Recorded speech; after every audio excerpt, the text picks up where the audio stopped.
महाराष्ट्र में महायुति की प्रचंड जीत के बाद चर्चा थी कि देवेंद्र फडणवीस को बीजेपी सीएम बनाएगी।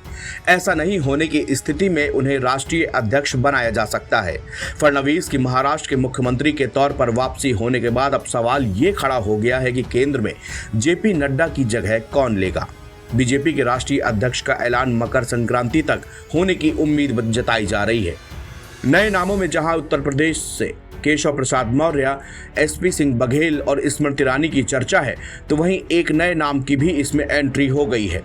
बुधवार को दिल्ली में प्रधानमंत्री नरेंद्र मोदी और केंद्रीय गृह मंत्री अमित शाह गुजरात बीजेपी के अध्यक्ष CR पाटिल के दिवाली स्नेह मिलन कार्यक्रम में पहुंचे थे। कार्यक्रम के बाद से चर्चा है कि गुजरात में प्रचंड और सबसे बड़ी जीत दिलाने वाले CR पाटिल भी नए राष्ट्रीय अध्यक्ष हो सकते हैं। वर्तमान में पाटिल केंद्र में जल शक्ति मंत्री की जिम्मेदारी निभा रहे हैं। राजनीतिक गलियारों में चर्चा है कि बीजेपी किसी महिला या फिर ओबीसी चेहरे को कमान सौंप सकती है। बीजेपी के संगठनात्मक चुनाव की प्रक्रिया चल रही है। 15 दिसंबर तक मंडल अध्यक्ष के चुनाव हो जाएंगे। 30 दिसंबर तक जिला अध्यक्षों का चुनाव कराने की तैयारी है। इसके बाद प्रदेश अध्यक्ष बनाने की तैयारी है। प्रदेश अध्यक्ष की चुनाव प्रक्रिया के बाद राष्ट्रीय अध्यक्ष बनाने की प्रक्रिया शुरू हो जाएगी। जनवरी के तीसरे सप्ताह यानी कि मकर संक्रांति तक बीजेपी को नया राष्ट्रीय अध्यक्ष मिल सकता है। संभावित नामों में CR पाटिल की एंट्री ने फिर से राजनीति को गरमा दिया है।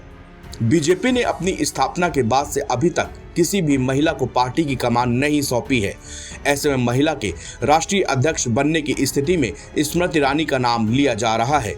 इसके अलावा कुछ अन्य नाम भी चर्चा में हैं। इसमें विनोद तावड़े, एसपी सिंह बघेल, अनुराग ठाकुर, ओम माथुर, सुनील बंसल, BL संतोष के नाम की भी अटकलें लगाई जा रही हैं। CR पाटिल का नाम जरूर चर्चा में आया है। उन्हें संगठन की गहरी समझ है। वो PM मोदी के विश्वास पात्र भी हैं। लेकिन प्रधानमंत्री और गृह मंत्री के गुजरात से होने के बाद राष्ट्रीय अध्यक्ष भी गुजरात से होंगे, यह लाइन उनके खिलाफ जा रही है। हालांकि CR पाटिल की उम्र अभी 69 साल है। वह एक टर्म तक बीजेपी के संगठन को संभाल सकते हैं। जब उनकी लीडरशिप में गुजरात में बीजेपी ने रिकॉर्ड तोड़े थे, तब उनके राष्ट्रीय महासचिव या फिर राष्ट्रीय अध्यक्ष बनने की चर्चा भी हुई थी। पाटिल अभी तक कोई भी चुनाव नहीं हारे हैं। वे संगठन में अनुशासन के लिए जाने जाते हैं। NBT ऑनलाइन की रिपोर्ट।